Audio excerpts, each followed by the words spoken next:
Hi, everybody. This is Jen Bird from the Superior YMCA, and I am one of the NDPP coaches. We met in the previous video. So I'm also here with Jen and Ashley, and we wanted to make sure that we're helping to keep the motivation going with the program. We know that we're not starting moving forward yet because of the circumstances, but we want to be present with you, help you stay engaged, help you answer questions that you might have along the way. And so we're going to go back a little bit and revisit some of the topics that we've had. And we hope that you're going to engage with us online. We're going to be posting questions. We're going to be creating some dialogue around some of the topics. So feel free to post ideas, questions, concerns, any of those things, and we're going to be here to help you out. So right now, we are going to be talking back about getting active. And so one of the first things that we talked about in around week 2 was how do we get active? And I know right now, given the circumstances, we're probably all trying to find different new creative ways to be active because our daily routine has been kind of flipped upside down. And so that's going to be kind of what we're figuring out today. We're going to be spending some time chatting.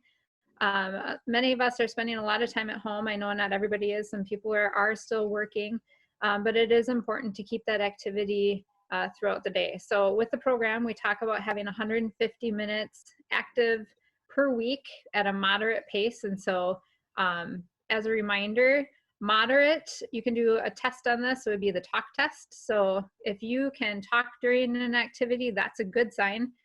We don't want you to be able to sing because you want to have your heart rate up. But you should still be able to talk.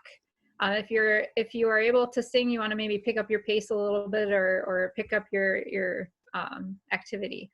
So let's talk a little bit about some of the ways that we can be active during this time period and in general.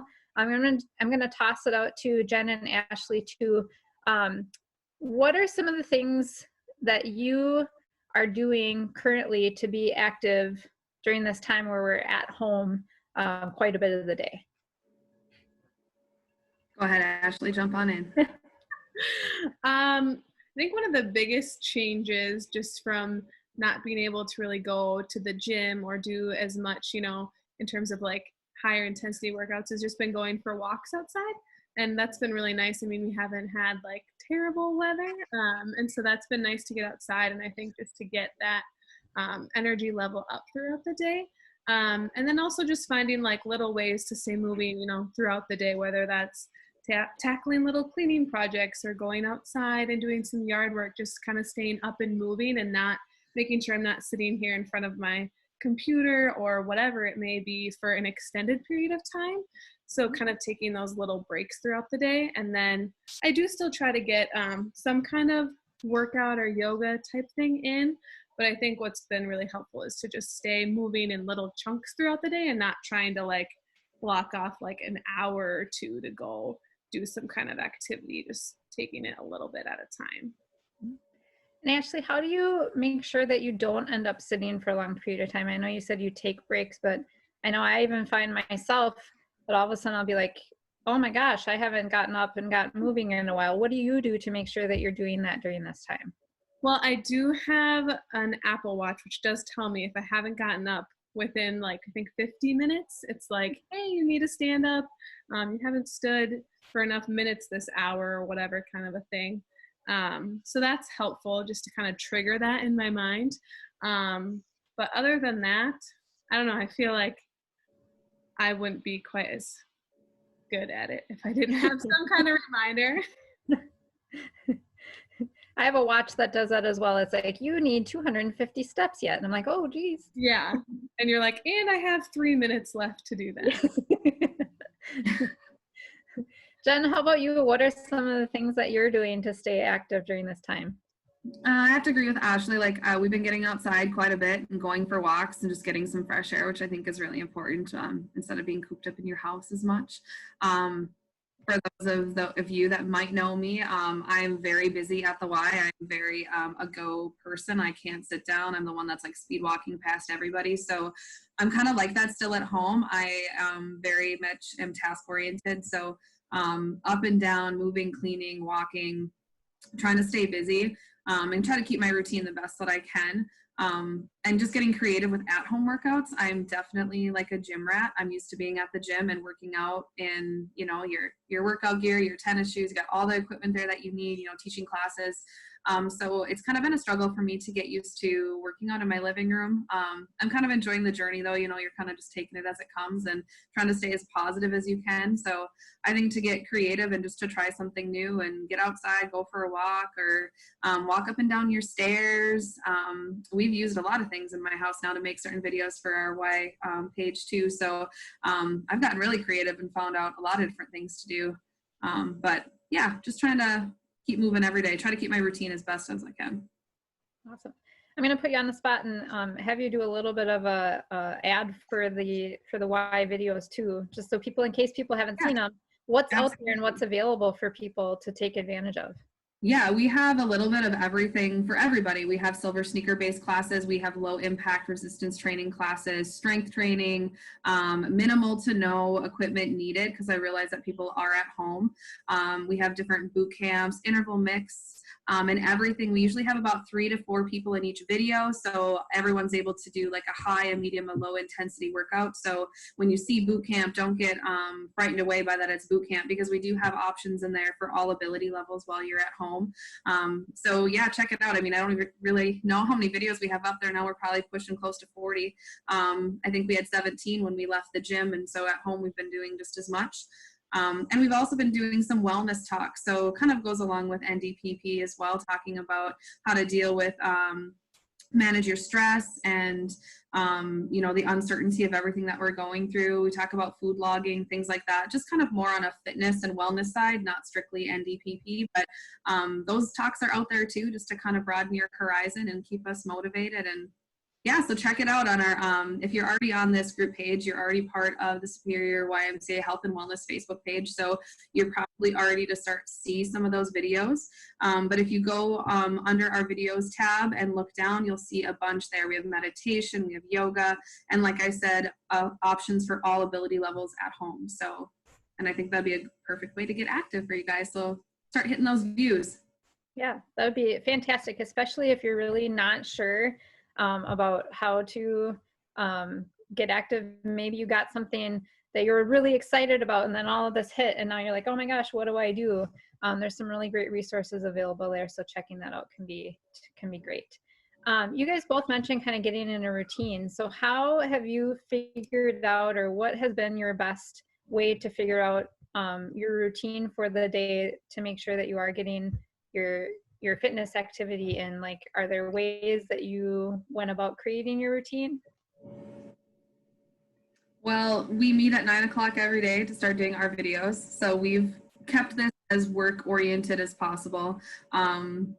Normally, Ashley and I's day usually started at like 5 a.m. So to be coming down to a computer at 9 a.m. is different for us, but trying to keep it regimented the best as possible. We know we touch base, we plan our workout, we record our workout, we move forward like that. So for us, it's kind of like, since we're still working, it's very regimented that way because we need to get our work done. Once I'm off the clock, it's usually like, let's get outside and go for a walk. I'm done with work, let's get outside, and then kind of round down the end of the day. I don't know, I think Ashley probably heads out of her house right after all this stuff too, just to get some fresh air. But and I'm a task-oriented person. I'm a lister. Like, I have to write things down and I like to like check them off. So once my work day's done and then I plan to go for a walk, it's on my list. I need to do it, and that kind of helps. Mm-hmm. Ashley, do you have anything to add, or ways that you found to make sure that you've kept a routine?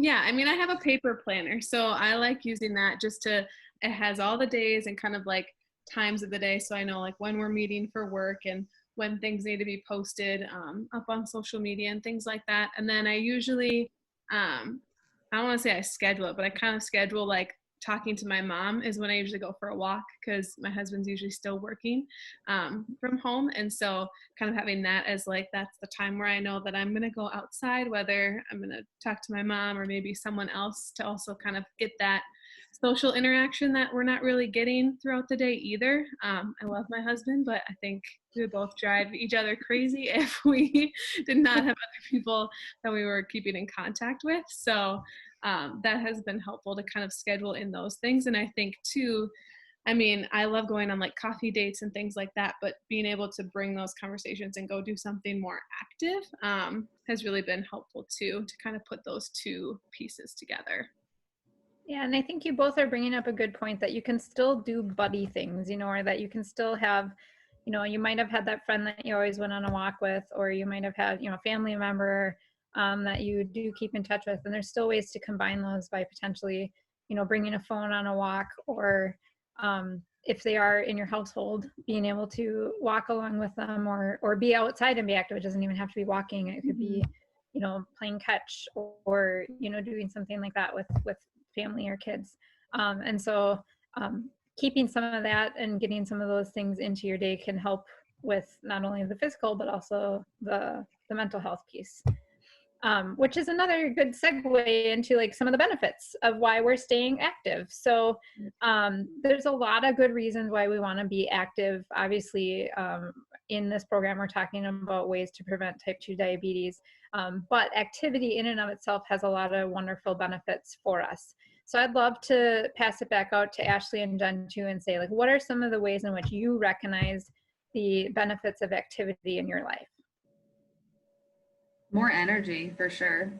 It is kind of a catch-22 because you feel like you work out, you're exhausted like immediately after, obviously, but then you get the energy boost throughout the rest of your day. I think too, just it makes me happier. Like when I work out, it like really is horrible at the time. Let's be honest. Like when we're teaching classes here too. So at the time it's painful, and I love every second of that. But when you're done, it's so rewarding, and you feel proud of yourself. And when you feel like you're looking your best, you feel your best mentally too. I think all around it's a big positive. And when you like radiate positivity, it just like radiates it to that next person. So just general self-care is huge. Mm-hmm. Yeah. Ashley, how about you? Yeah, I think definitely for me, especially with getting more outside and things like that, just being like a mood booster, and kind of like Jen said too, giving you that extra energy. Like you may not feel like you want to work out or you want to go for a walk or whatever, but then you feel, at least for me, you know, more motivated to do other things after that, whether that's, you know, cooking a healthy dinner, or maybe cleaning something, or, you know, just kind of giving you that extra energy boost, I think, throughout the day. And I think for me too, it's really helped to like regulate my sleep too.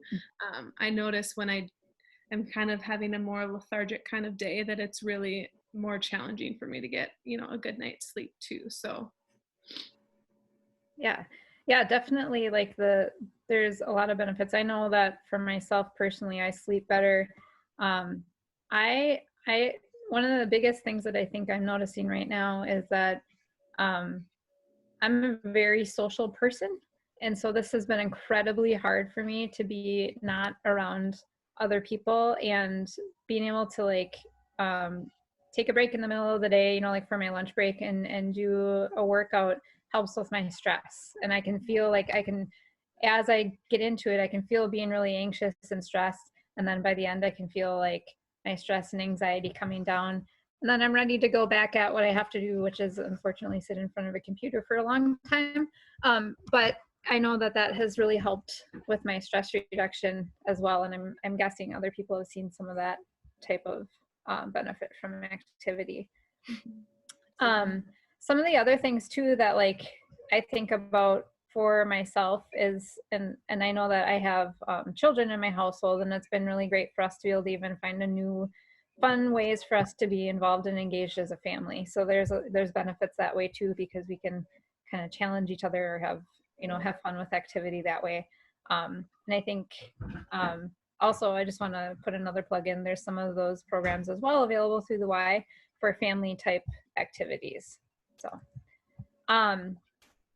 is there any other, like, I know you mentioned walking. Is there other favorite things that you want to give, or tips that you want to give to folks about activity before we head off of this video? Either of you?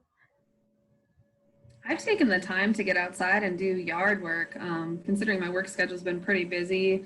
Up until this point, being home has been, once I get home, I don't want to do anything or it's dark out and I can't get it done. So getting outside and raking your leaves, and it's a lot of squatting, it's a lot of lunging, it's a lot of moving with your upper body too. And before you know it, you could be out there for 3 hours and you don't really realize how many steps you got in and how much movement you had.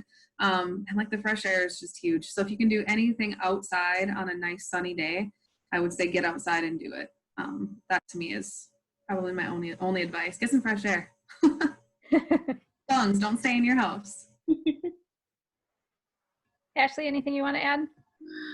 No, I think just echoing that, yeah, getting outside I think has been super important, just for me personally, and kind of being able to, I mean, you can't go many other places, to be honest. So it's like being able to at least get outside of, where you are all day, where your work is, where your family is, where kind of everything's happening in one central location. Now we can't go, to the mall or to the gym or the movie theater or wherever. So I think that's just been kind of the most beneficial thing. And like exploring new areas too. I know they don't want people going crazy places like driving hours away to go hiking or something, but we've even explored like different parts of our neighborhood or different hiking paths. Since we live pretty close to the Superior Hiking Trail, there's so many new paths that we didn't really even know were there. So yeah, and there is I believe both Minnesota and Wisconsin, I'm not 100% about Minnesota, maybe our Minnesota friend can speak in on this, but as of right now, many of the state parks are open to people, not for overnight or anything like that, but just to be able to use the trails, and they're open without a fee. And so that's definitely a really cool opportunity. I know some people that have been like, oh, it was the first time I went to Amnicon Falls. I've never been out there, or Pattison Park.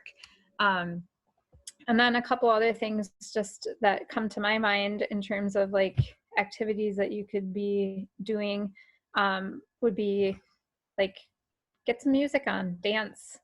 That's something that you can all do. You can get your family involved in. It's getting nice enough now. If you have a bike, you could go out for a bike ride as well. Even still doing stuff with like weights, there's lots of fun stuff around your house that you can lift if you don't have any sort of weights or resistance, because that weight training or that resistance training is still really important. So you can lift cans of soup or books or things like that. Yoga, there's a lot of different yoga videos, not only through the Y, but online that people can check out. And then also, like if you are using your walk, create a scavenger hunt. This is something fun that I heard of from somebody the other day, and I think I'm going to do it with my kids even, is you have a list of different things in there that, maybe you need to find a yellow house or the letter R or, things like that. And so finding those things around your neighborhood and seeing who can create or who can finish their list first, or, just going around and doing a photo scavenger hunt, all kinds of different ways that you can take some of those things that you usually do and make them a little bit different and engaging. So hopefully we've given you some things to be thinking about for this week. And if you do have any questions, please feel free to get a hold of us. We'd love to hear from you too. If you have your favorite activities, or maybe a place that you just think in the area that people absolutely must visit in a way to get out and be active, or something new and creative that you've thought about, please go ahead and post that on the Facebook page. Share your thoughts, share your ideas. If you're struggling, let us know that too, and we can all be there. This is a community. This is really a cool opportunity now too, because we have so many people from all these different groups that you really get a chance to interact with a bunch of different people. So don't be shy. And we will be back again with another video next week, but we will be online throughout the week, also answering questions and trying to help keep this thing going until we can see you back at the Y.